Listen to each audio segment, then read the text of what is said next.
MoDOT says drivers can expect detours when coming on Highway 54 through Jefferson City. And inside, an energy-saving light bulb.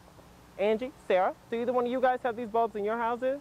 I do. Could use some more. Angie and Jim, MoDOT's first improvement plan only called for minor changes to I-70. If your teen has one of these and drives one of these, experts say it's a dangerous and unnecessary distraction. The Missouri House has given initial approval to a sales tax-free weekend to coincide with when most people receive their tax refund check. And if you've driven on it, you know it's congested. Tonight, Public Works wants your input on how they can improve it. I'm DeAnthony White, and I have that story coming up in a live report. KOMU 8 News at 5 starts now. It was a busy day here at the Capitol. Senators introduced several bills to crack down on illegal immigration in Missouri. Without enough rainfall from Mother Nature, Dean says trying to keep this many trees watered is practically impossible. We don't know who the Republicans are running for this seat yet, but we'll keep you posted. In the meantime, reporting live in Columbia, DeAnthony White, KOMU News. That's right, Angie, and today the Federal Reserve once again cut the Fed rate to help jumpstart the nation's economy. Now, you may recall just yesterday, President Bush used every word except recession when it came to describing the nation's sluggish economy. Now, just because the president isn't using that R word doesn't mean no one else is. In fact, the people we spoke to today surely are using that R word when it comes to describing the way the economy has impacted their pockets. We don't go out as often. We're not eating out. We're cutting back on food, groceries, and cutting back on our livestock. Here's how a cut in the Fed rate could affect millions of consumers and businesses. Now, if you take a look at this graphic, the Fed hopes by cutting the Fed rate by 1/4% that the prime rate will go down to 5%. And the prime rate affects everything from some credit card bills to some home equity loans. So Angie and Jim, it's very likely we'll be hearing a lot more about this word recession in the near future. In the meantime, reporting live on the south side of Columbia, DeAnthony White, KOMU 8 News. Okay, DeAnthony, thank you very much for that live report. Lyrica really helped me a lot. For 9 million fibromyalgia sufferers in America, pain is a way of life, and they think Lyrica could make all the difference. But several health insurance companies won't pay for it, even though Lyrica is the only drug approved by the Food and Drug Administration to treat fibromyalgia. I could get dressed in the morning. I could get out and do my doctor's visits. I could do a little bit of housework. I don't have that not consuming pain where you just can't function. Fibromyalgia causes widespread muscle and joint pain. Along with the pain comes lack of sleep, fatigue, and headaches. This has been the one medication that has been shown to substantially change their lives, give them back their lives, give them the ability to live, the way that you and I and everybody else can live at this point. The FDA approved prescription Lyrica last June, but the healthcare provider for the largest employer in mid-Missouri challenges the drug's effectiveness. Coventry Healthcare requires its members to try and get no benefits from a list of other drugs before the company will pay for Lyrica, a practice known as step therapy. In a written statement, Coventry says it will then cover Lyrica. Coventry's statement also acknowledges Lyrica as the first and only FDA-approved treatment for fibromyalgia, but goes on to challenge the drug's use as the first prescription a doctor writes.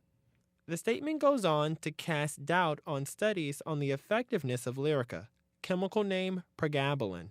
We shared this statement with Dr. Acosta, who's lived with fibromyalgia for 19 years. He also speaks on behalf of Lyrica for Pfizer. What they failed to show is that any other drug that's out there has failed to be as efficacious as Lyrica. I want to know if it's going to work for me.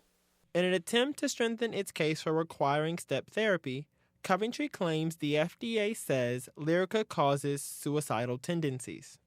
The FDA says no such warning exists, but we did find this type of warning on 2 categories of drugs Coventry requires members to take and fail before the company will cover Lyrica.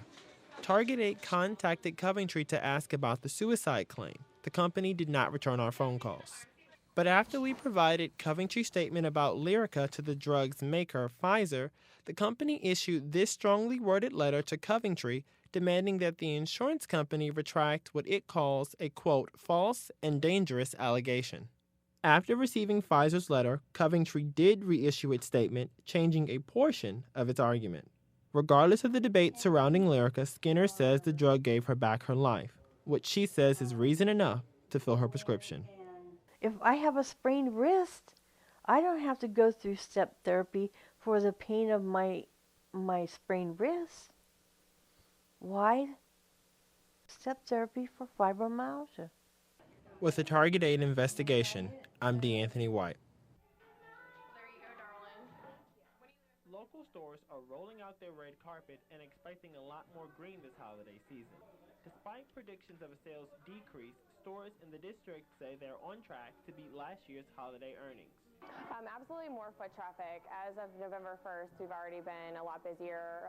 Sweat says in the run-up to Black Friday, the traditional kickoff to the holiday shopping season, she'll offer incentives to help wrap the deal. People always love a sale. During this time of the year, that reigns especially true for Talisa Crum, a self-described bargain shopper. Of course, cheaper is better, but it just depends on, you have to look at it and bargain shop, that's all. Finding the perfect deal can take a little time. That's what I came in here for, is this for shoes? Small boutiques say they have an advantage over the national chain stores.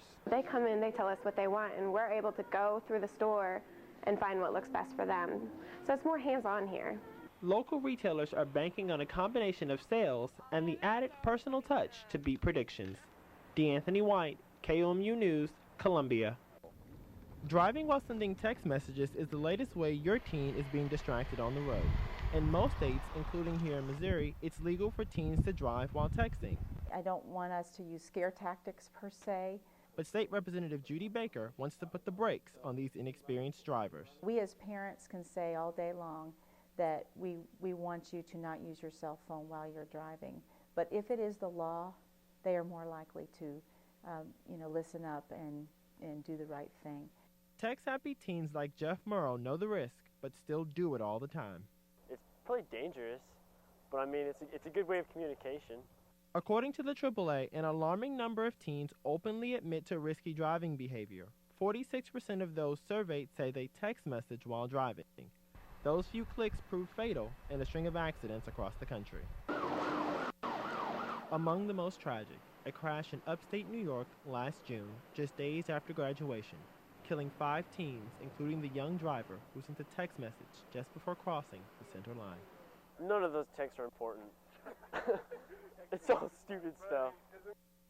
19 states plus the District of Columbia now have laws banning teens from using cell phones while driving. If your teen has one of these and drives one of these, experts say it's a dangerous and unnecessary distraction.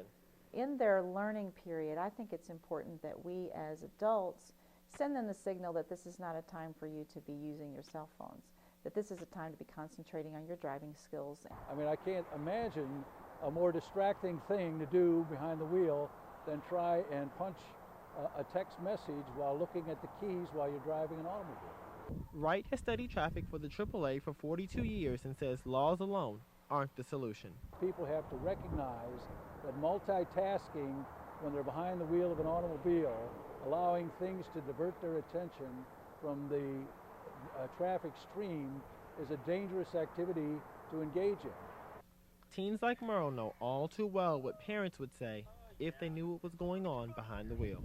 Well, whenever they call me and I'm behind the wheel, they get mad, so they'd probably get double mad. so they'd probably tell me to stop. Driving under the influence of a keypad, yet another concern for parents of teens.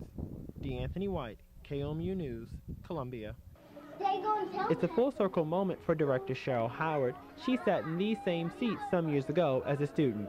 The predicament the building was in when I came back to Norris Stewart was not a happy sight. So that pushed me to apply for that city grant. Norris Stewart Memorial Nursery School moved into this building 46 years ago. Since then, there have been few improvements. This is what I'm talking about as far as the drawers are concerned. Betty Porter started teaching at Norris Stewart's 34 years ago. She says the school has a special place in her heart. If we help the children, we should have help on the outside also coming in and trying to keep the building open. Otherwise, we'd probably be closed. Norris Stewart has been providing a safe roof over kids' heads for more than 40 years. Now, it is that same roof teachers feel may not make it through another winter. The City of Columbia awarded a $150,000 development grant to make repairs. The grant has to be approved by the Department of Housing and Urban Development. Teachers aren't sure the roof can wait that long. In the meantime, the school is turning to the community for help, hoping to raise $40,000 for a new roof. DeAnthony White, KOMU News, Columbia.